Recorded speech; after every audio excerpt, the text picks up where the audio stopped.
Okay na yan, ready na. Okay. Welcome everyone to Faye's Kitchen, and today I prepared something for busy women. So today we will be preparing chicken sandwich. Okay, so these are the ingredients. So salt, pepper, onion, mayonnaise, and then chicken strips. So you will just combine all the ingredients. So this is so easy because you know we are so busy. We are busy women, so we have to prepare something that easy to prepare.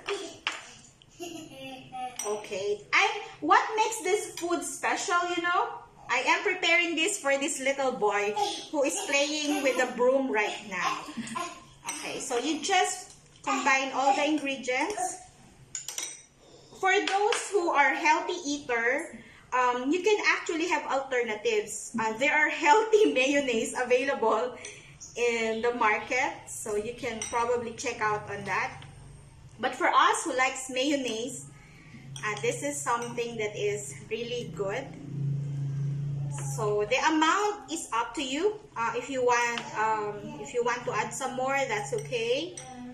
But because I'm preparing for a friend and a kid, it has to be just little amount of mayonnaise to make it healthier. But if it's just for me, it will be more. Okay, and then onion. So you have to just chop it in a very small piece.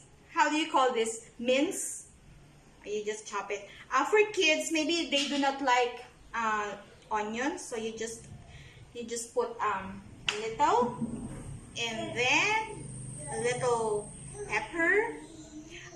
If you can buy carrots, if you can buy cucumber, you can also add cucumber to make it healthier.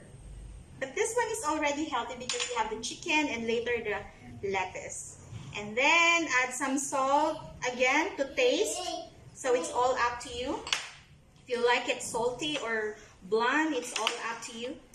So that's it. You just combine all the ingredients and then you already have the chicken spread. So to make it healthier, I bought some lettuce. You have to drain your lettuce so that the water, so it will not wet the bread. So here's what we're going to do. We have the spread, the chicken spread on the bread. Well, I prefer, you know, gardenian bread because this is so good. Are you excited, King? King, are you excited for the bread?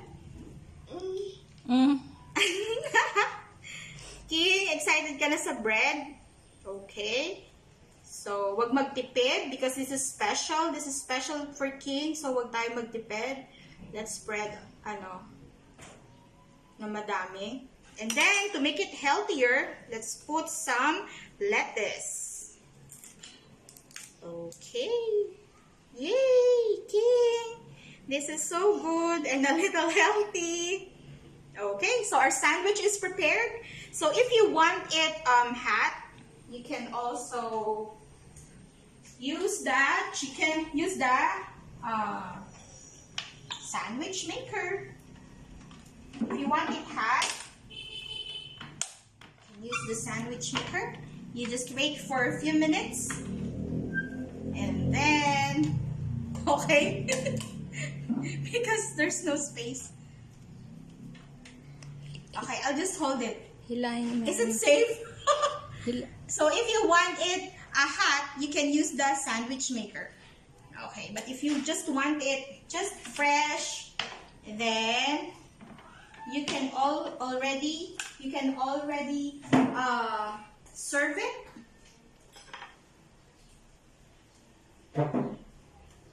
You can already serve it with chips. You want chips, King?